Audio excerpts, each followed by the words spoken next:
and much more. You also get to hear Kevin describe meeting his wife, Kyra Sedgwick. Kyra was on the show last year, and it's fun to compare how each describes their love story. After talking with Kevin, I get a call from Annie, whose boyfriend's mother doesn't think Annie is good enough for her son. Then we check in with 2 past callers and find out what's happened since we talked. Thank you for listening to our podcast. If you have a question and would like to talk with us, we would love to hear from you. You'll find a link in our show notes.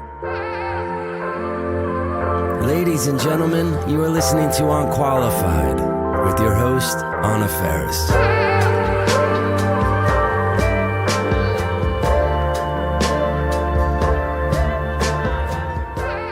Kevin, I can't thank you enough for doing this. I'm looking forward to it. Good.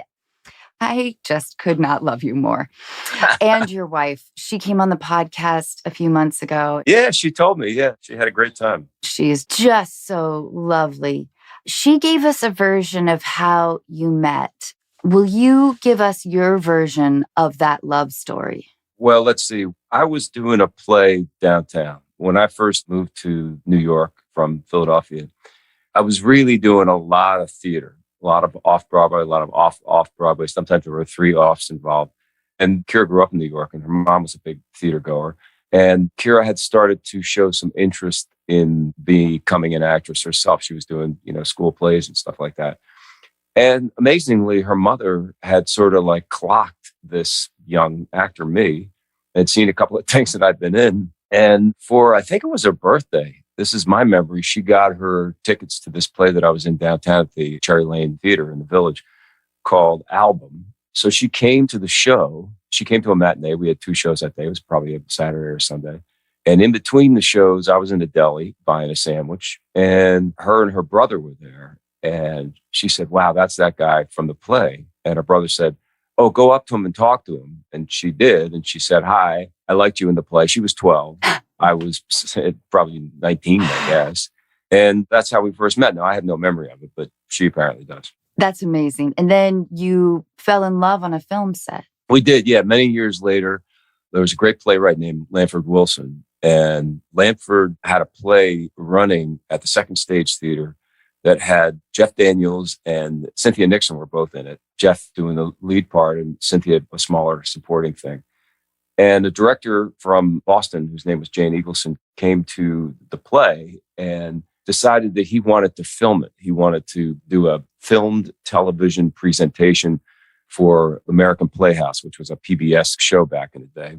Jeff and Cynthia both turned it down, basically. So really have them to thank for the 2 of us getting together, because neither one of them wanted to go to Boston and do this thing.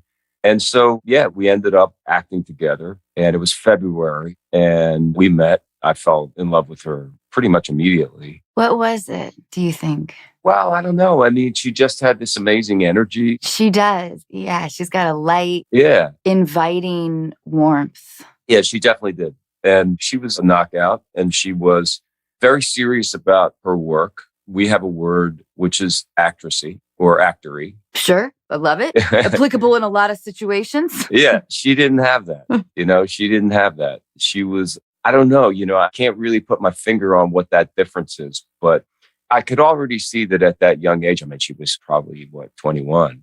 I could see that she was looking beyond herself to the rest of the world and had a real love both of humanity, but also of theater and arts, and trying to be as good and do as good a job as possible, and was more focused on that than she was on, I don't know, glamour. That is really attractive. Yeah, it was very attractive to me. I mean, I don't know if it is to everybody, but to me, it was very, very attractive. And, she wasn't really into it at first. I had to chip away at her. Really? She yeah. kind of presented herself as the well, I think it was more that she hid her feelings very well for you. Yeah, but at first, and I don't know if she told you this, but this is definitely the truth. At first, she was put off by me because I think that I was not that. At that age, the way that I presented initially was not, I would say, a down-to-earth kind of regular dude. I was cocky, and I was extremely, at least on the exterior was very, very confident And, I had a kind of what she considered to be a very, very well-defined self-image. I had a dog with me. It's funny because she's such a dog lover and I'm a dog lover and I was always traveling with my dog, but there was something about me showing up with my dog. And she was like, oh God, he's got a dog. It was almost as though she thought I was using it as a prop. And that I was trying to pull something off, become more, I don't know, appealing.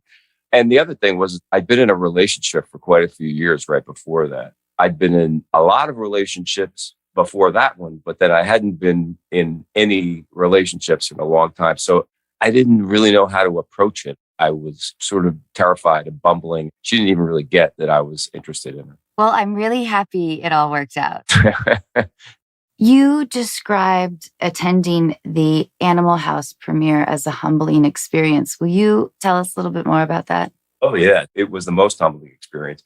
I mean, Animal House was my first movie. I had moved to New York maybe a year or two before. I'd been working as a busboy and a waiter and living in a roach-infested apartment with a roommate on the Upper West Side and, trying to get a gig and figure out what it was going to be like to be an actor. I was only a couple years out of high school.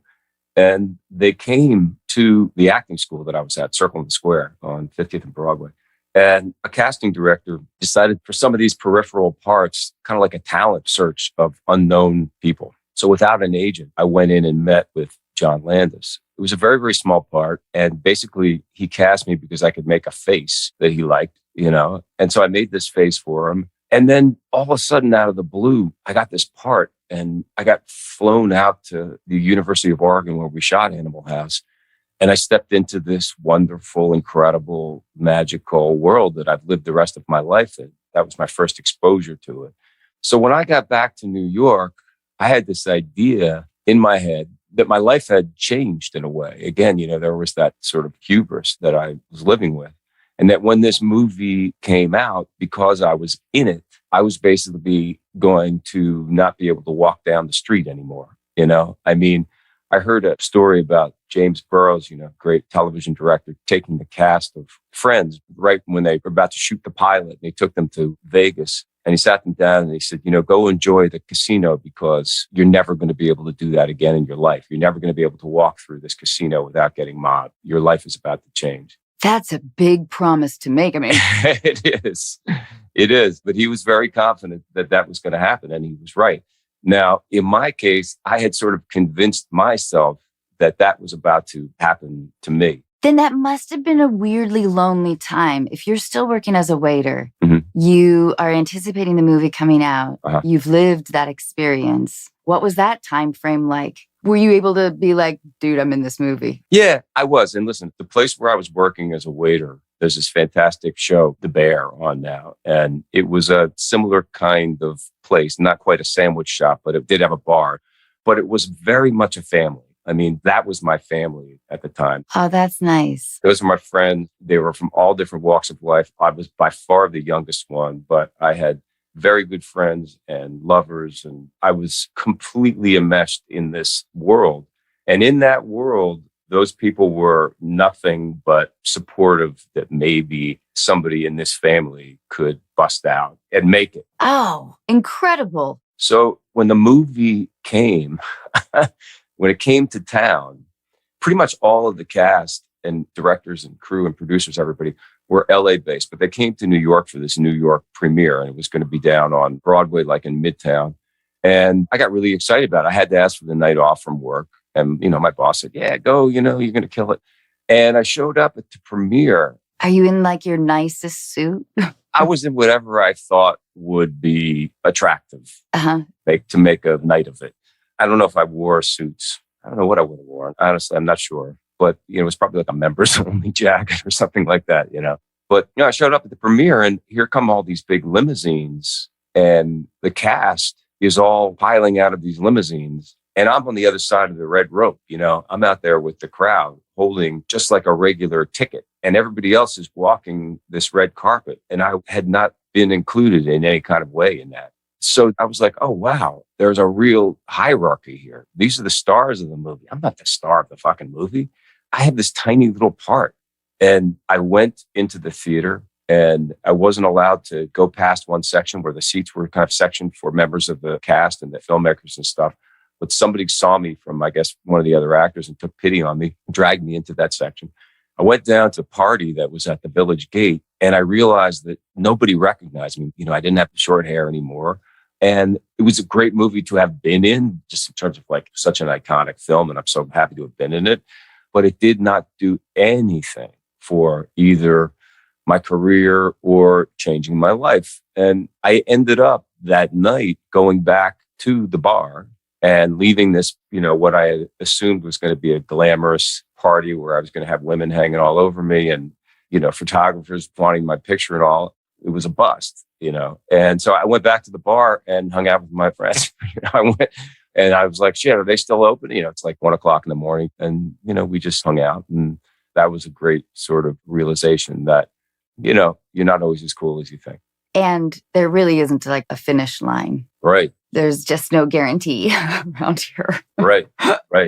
Okay, you get to pick either your worst job or your worst boss. Let's see. I had a boss. I'll flip the story on its head, because when I got this job, it was the first job I got in New York as a busboy at Fiorello's Roman Cafe. The manager of the bar restaurant was a guy named Phil, and he was terrifying. There were two managers. It was like good cop, bad cop. And you'd hope that this other guy would be on because he would be a little bit less terrifying. But Phil was very, very scary. It's like a New York, kind of a rough and tumble guy. And I was out there trying to do my thing. And the hope was that you could get bumped up to become a waiter. That was my big goal. Because if I could get moved out of being a busboy into a waiter, then the tips would be better. You get a little bit more hierarchy. You're actually dealing with people as opposed to start dealing with dirty dishes. And so he gave me a shift as a waiter. And I was really, really nervous about it. And I was walking down, they had the terracotta tiles. And we had this thing in the restaurant where you had to use a tray service. That was the only way you were allowed to serve, was on a tray. Oh, no. Yeah. Oh, God. So I'll never forget, I had 2 hamburgers. Oh, no. And a bottle of ketchup right in the middle. And I'm walking with this thing. And I start to see the ketchup start to go like this. So I'm like, oh, it's going to be okay. It's going to be okay. And the ketchup falls off and it hits the terracotta. And it explodes all over this guy with a white suit on. He's literally wearing a white suit. Now, this is around the time of Saturday Night Fever, so it would make sense that some people would have a white suit on. So in my mind, I can't deal with this right now because I've got these 2 hamburgers that I have to put down. So I basically just looked down and kept going. So the guy his fucking head just explodes because I basically walked past him. It was obviously not the thing to do. So he flips out and Phil comes over. And the most terrifying thing of all was that he didn't yell at me. He just sort of dealt with the guy, and the guy was screaming that he was going to travel. He was about to get on a plane, and he was like, we're going to get your suit clean, your meals comped, the whole thing. And he basically looks at me and says, get back to work, So after the shift is over, I'm sitting there going, I'm fired. That's it. I know I'm out of here. Calls me down. There's this little office down in the basement. Oh, God. Terrifying. Yeah, it was terrifying. No escape. No escape, exactly. He could have hit me in the head with a phone book. And he says, you're not ready to be a waiter, right? And I went, oh, yeah, I know. Boy, do I know. So he kind of put me back to being a busboy, and then eventually eased me kind of back into a couple of later shifts.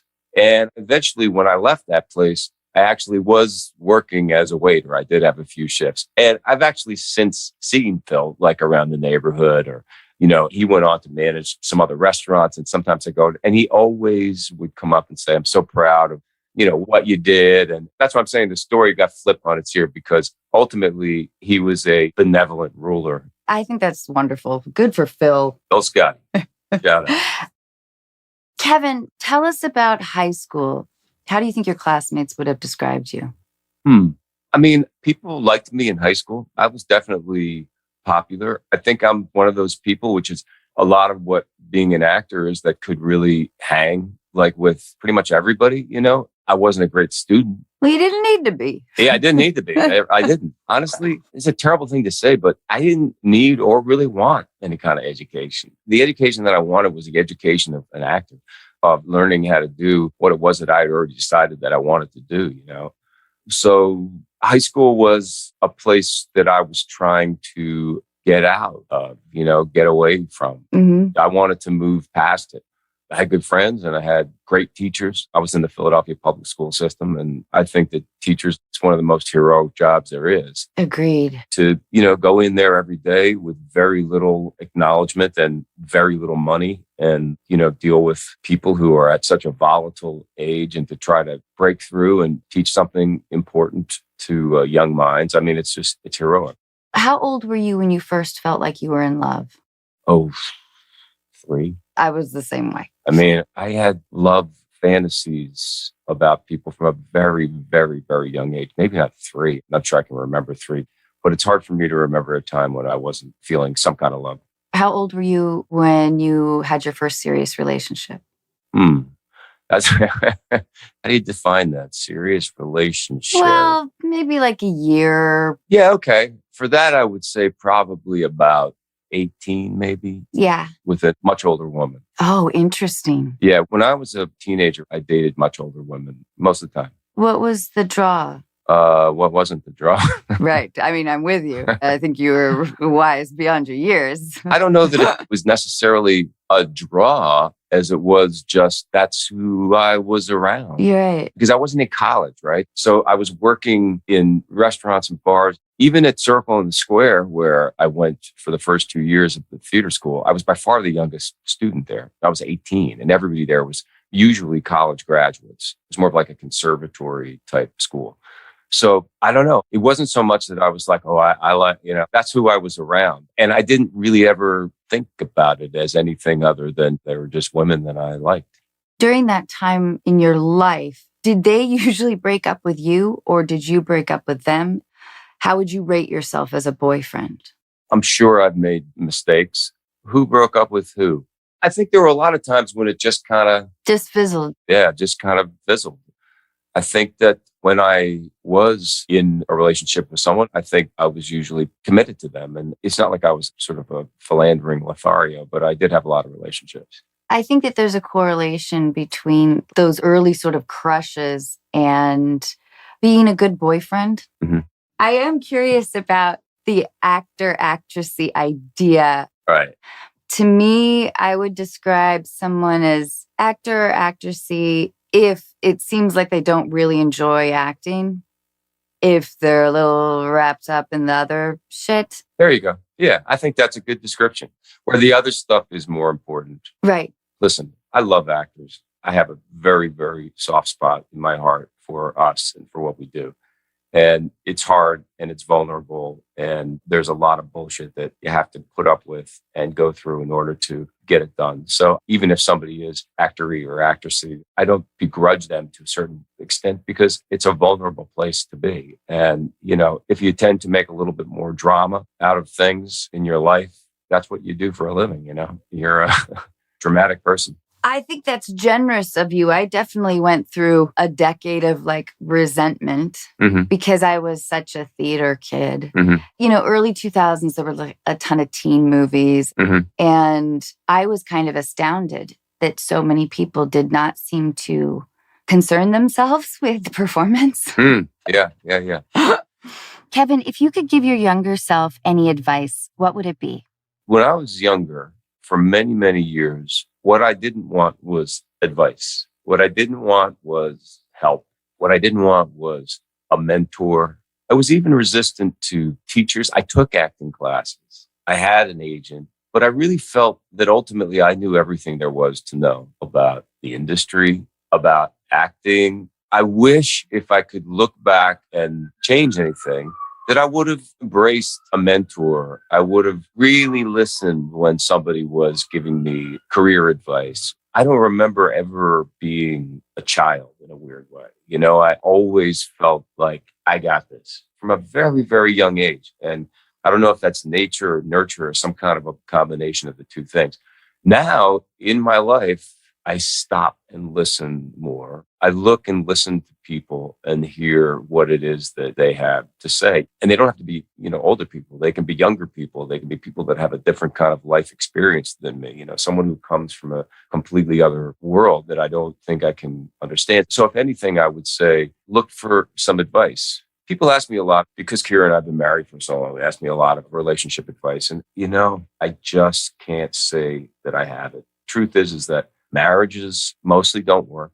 Relationships mostly end in divorce or separation. Nobody has proved to me that it's any worse in our industry than it is anywhere else. I don't know that it's any worse in our industry. The only thing about it is that sometimes we have to pretend to be in love with somebody else or pretend to have sex with someone else.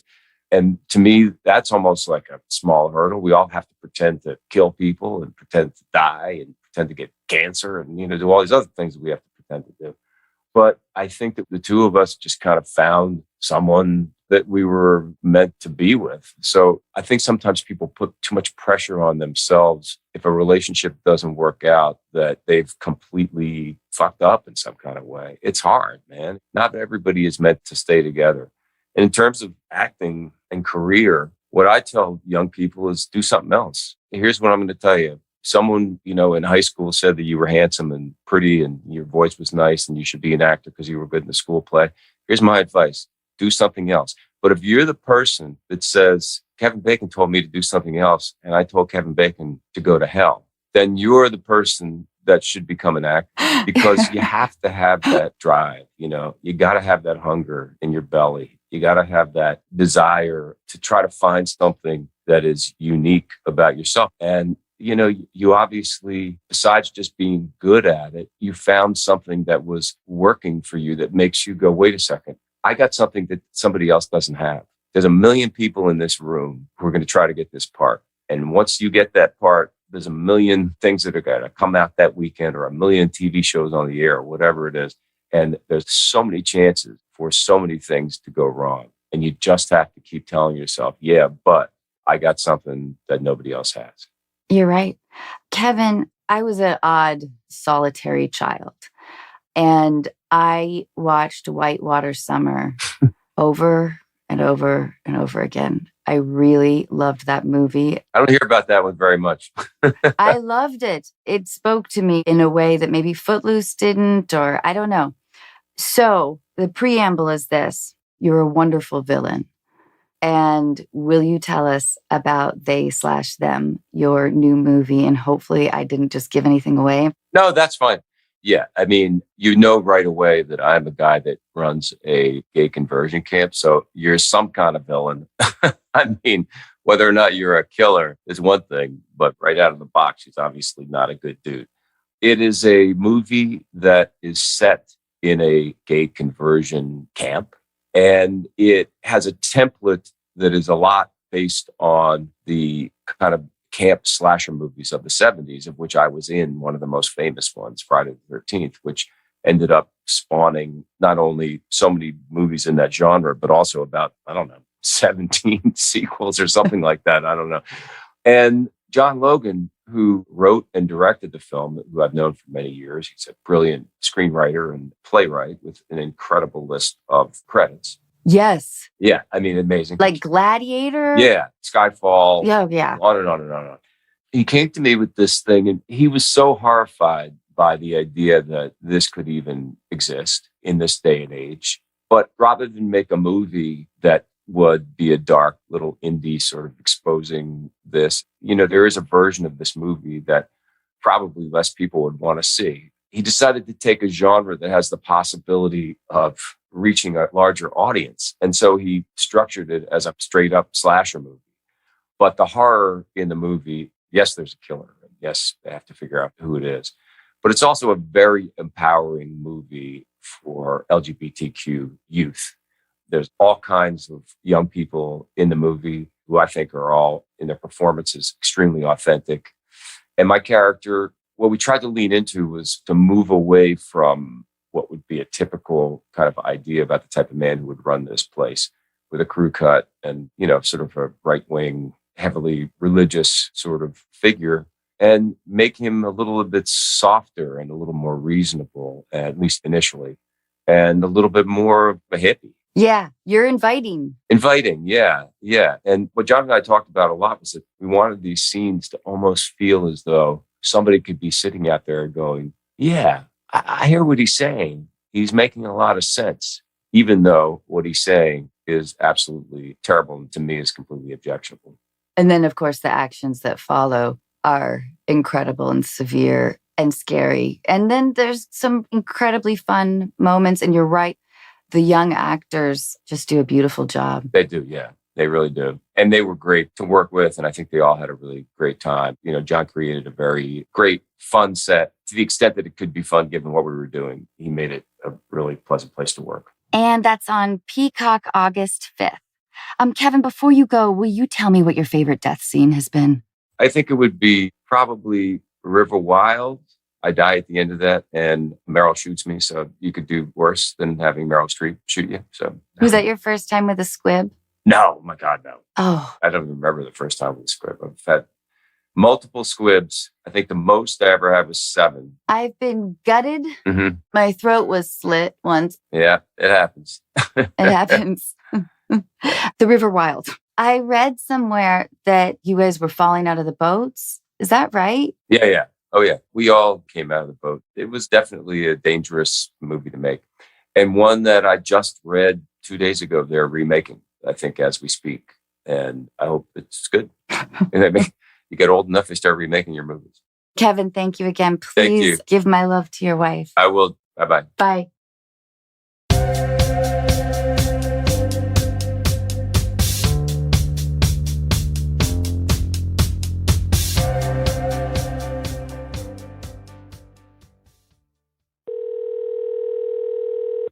Hey, Annie. Hi. I'm here by myself today.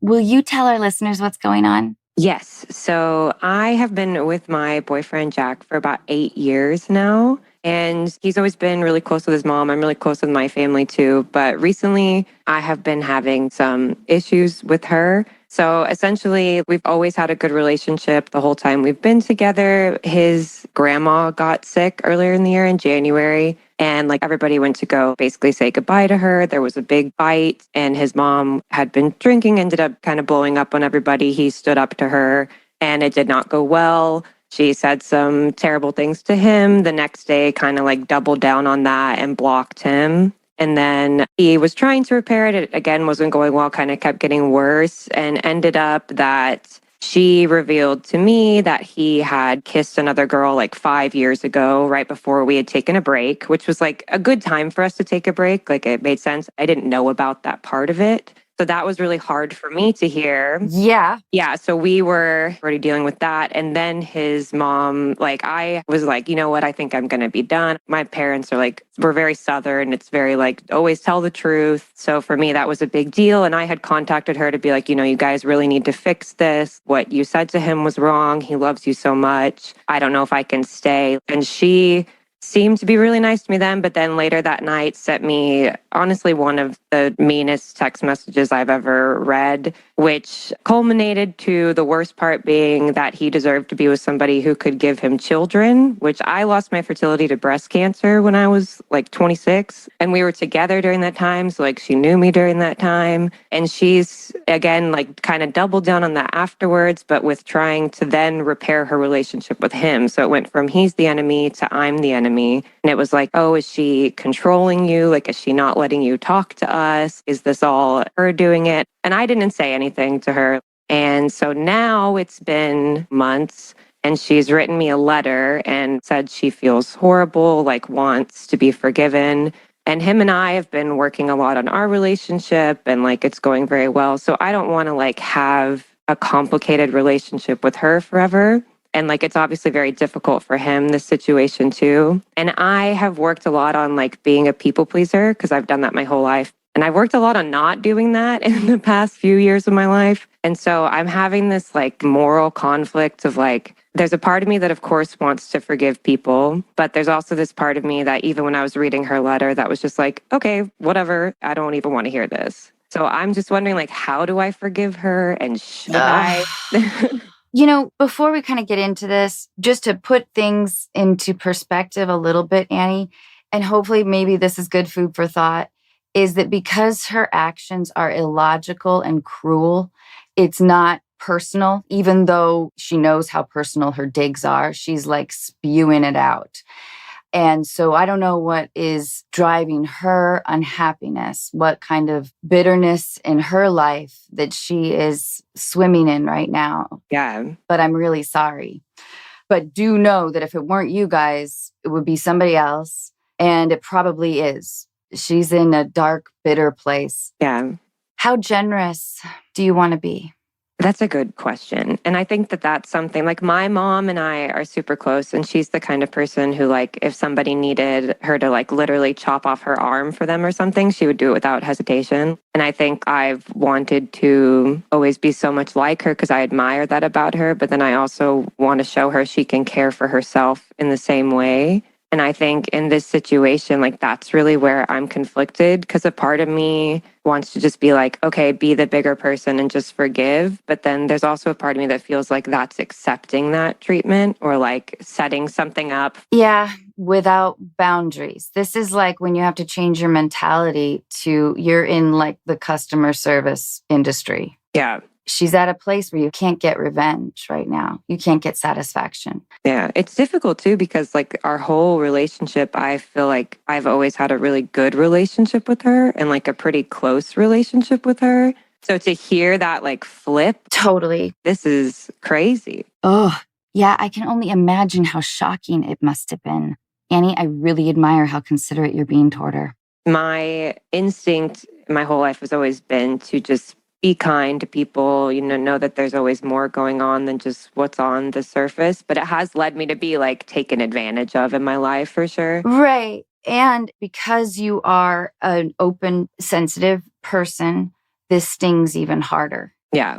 And it's stupid. Like she totally showed her hand with the family thing. Like, Come on, this is nonsense. And I hope that this is of comfort to you because when people act illogically, it's good to recognize it and it's good to understand that while it is personal, like she is convinced that she is mad at you both. Yeah. I don't know why she's making this choice, but she is. Yeah. But I think that to protect the relationship with your boyfriend, you will need to be incredibly generous with his mother because at some point he will forgive her and she will be back in your life. Yeah, I think that, for him, this is all pretty new too, because she was a single mom when she raised him and all of that. So it's also very new for him. And he's kind of trying to navigate that the best he can also. And we know that like there's going to be obviously time soon where we will probably see her. And I think it is just like how to approach that and how to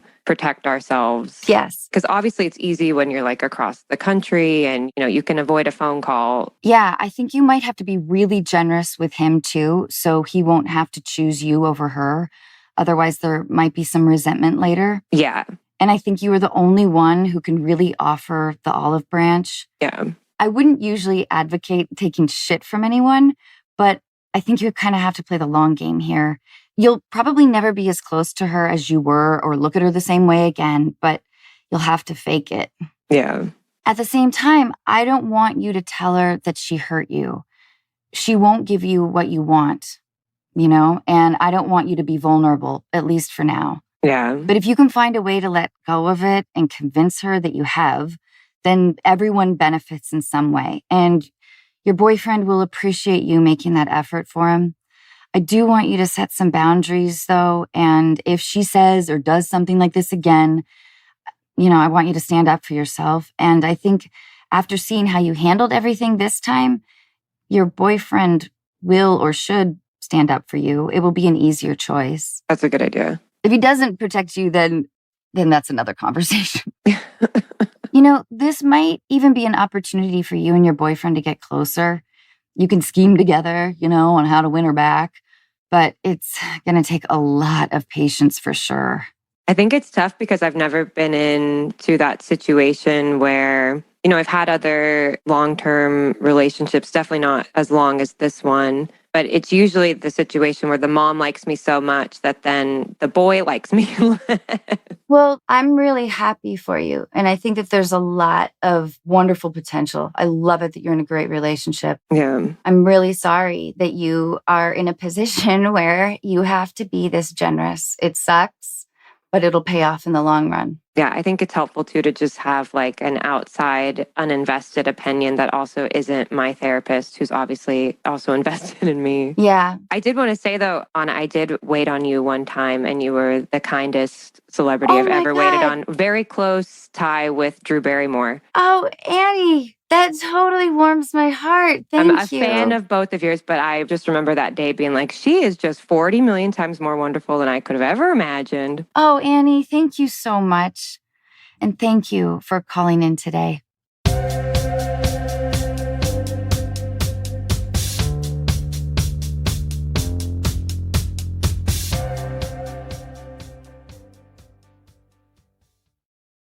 Every so often, we hear back from our callers letting us know how things turned out. So today we're going to share excerpts from 2 episodes followed by recent updates. This is Carmela talking with me and my co-host, Sophia Bush. I'm going to preface this kind of content for the whole story is he's 12 years older than me. So right now I'm 30, he's 42. This situation happened where his family basically sold their home that they were all living in before their new home was ready. So they were all essentially displaced. And I had to do a big ask and work things out with my folks and see if, hey, could he live with us for a little while? Long story short, the pandemic hits. So a few weeks turns into 9 months of him living basically with me and my brother and my mother in this house. I mean, I have a pretty good setup here, but just adding in an extra body, it's a big deal. That's diving into the deep end. Yeah. And we were good those 9 months. And I mean, he never really had to worry about anything, to put it plainly. Everything was pretty much taken care of for him. And then I wasn't part of the original plans to move into this big house that him and the rest of his family were moving into. But after him and I living together for 9 months, it seemed to be a good idea. But once I moved into that home, things completely changed. And because of the pandemic, he wasn't working as much. So I was financially supporting him. And these people wanted me to financially support them too, to top it all off. Meaning they wanted you to pay rent? Yes. They were more than aware that their son couldn't foot the bills, but they had no problem taking money out of my hands. And they had no problem. I could never do enough for these people, I realized, because I was constantly running errands for them. I'd be in the middle of working and all of a sudden they would ask me to go to the store for them and make a copy of this, send the mail out, things of that nature. And they even asked me to shovel the snow. And that's where I drew a line. I was my big thing was, yo, you're the man, you shovel the snow. I'm not dealing with this. And the thing is, I said, he was all comfortable at my place and my parents treated him like he was their own. They didn't ask him for anything. Meanwhile, in our apartment, we didn't have a washer and dryer there. If I were to ask his mother, hey, can I please use your washer and dryer? She would look at me like I asked her for a kidney. And whenever they did manage to help me with anything, they would end up throwing it in my face and things kind of just kept going downhill from there. I kid you not, there was this one day where things really took a turn for the worse. And I was I got to get out of here. There's this one Sunday where I think it was his mother texted him and said, oh, come up for family dinner at 3 p.m.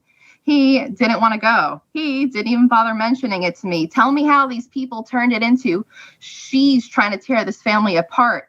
She's jealous of your sister-in-law. You were getting the blame. Yes. This is crazy. Here's the thing.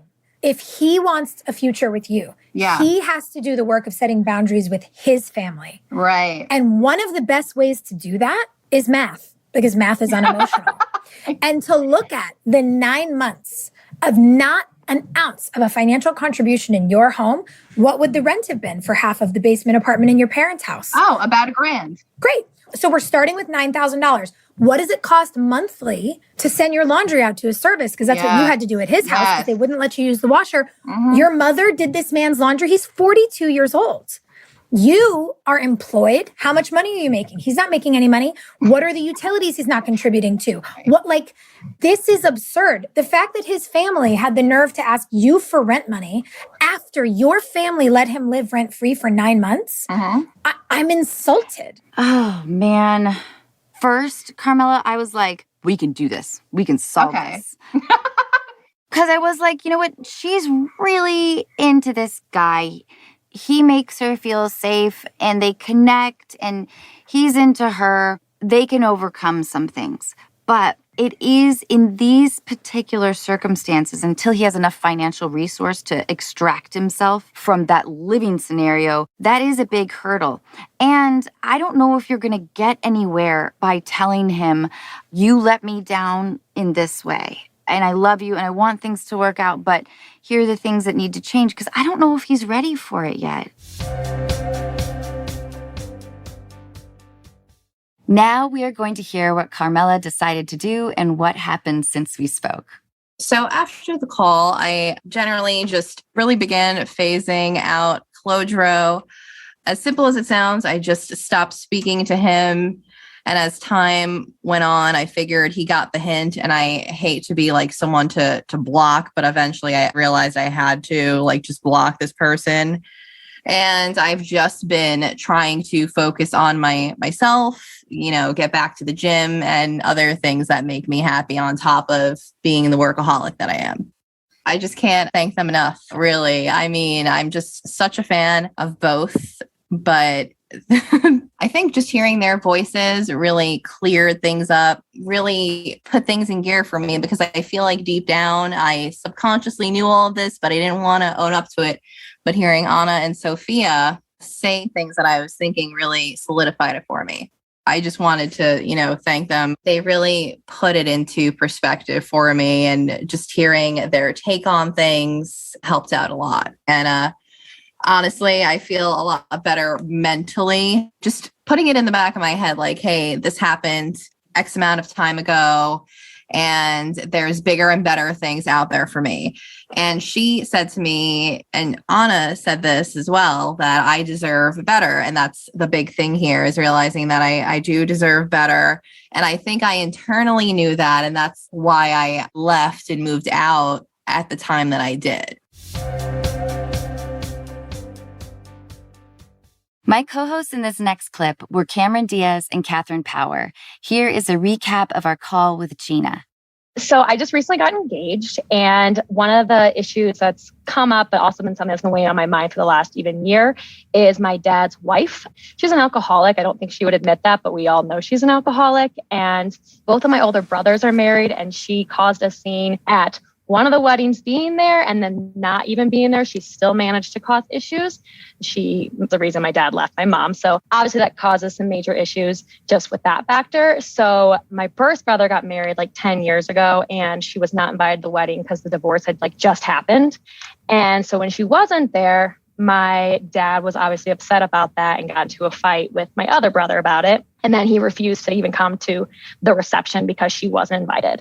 So then last year, my other brother got married, and she was drunk and lost her purse and proceeded to accuse my brother's brand new in-laws and close friends and family of stealing her purse. I don't need to hear anything more, okay? So this is drama. Obviously, this person has issues, and also your father obviously is an issue. Just have a conversation with your dad. Sit him down with him and say, hey, Dad, look at what means so much to me as your daughter is to have you take me down the aisle. I want that. That is a gift I'm asking you to give me, but I'm also asking you to please leave her at home. Yeah, I'm asking you to not bring her, because I need you to respect me, honor me, not make this about you, not make this about her, but please make it about me, and don't punish me for it. That is not a healthy relationship to have with your daughter. I'm just going to say this. Your marriage is about you. Your wedding is about you. It's not about your dad. It's not about his wife.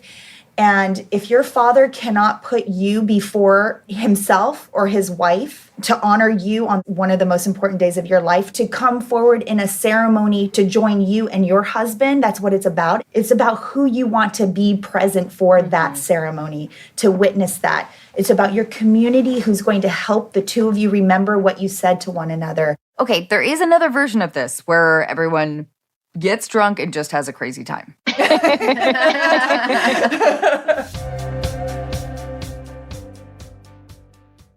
Here's Gina with an update.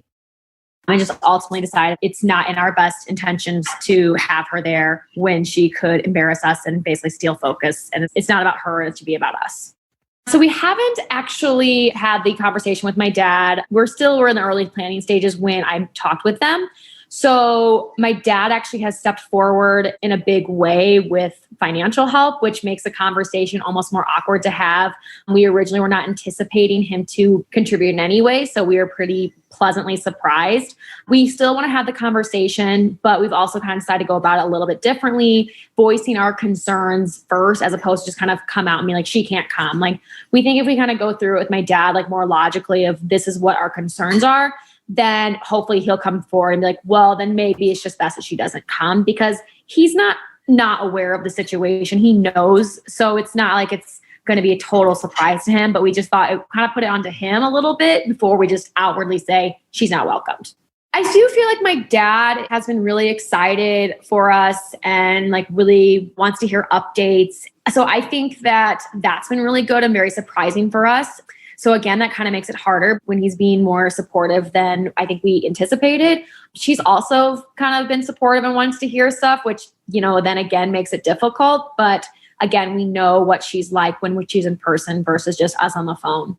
I think one of the things that really stuck out to us, and this doesn't just apply to them, but just to everybody that we're inviting, was really focus on people that are there for us in the now and who we see in the future supporting us. I think that's kind of even guided our choices for our wedding party, like picking people that know us and not necessarily just people that know me from my past or him from his past, and really just making it about us. And that's really driven our whole planning of our whole day, is throwing out some traditions because we don't like them and we don't care that they're traditions. If it doesn't feel like us, then we're not doing it. And I think just that overall message of it's our day, it's about you, who cares what anybody else think? And I think that's pulling us through everything that we've decided. Thank you so much for taking the time to talk to me. It really helped me focus my views for my wedding and just really appreciate your help. Thank you so much to Carmela and Gina for being on the show and sharing their stories so openly with us. We are rooting for you and wish you nothing but the best. As always, thank you for listening to our podcast. If you have a question and would like to talk with us, we would love to hear from you. You'll find a link in our show notes.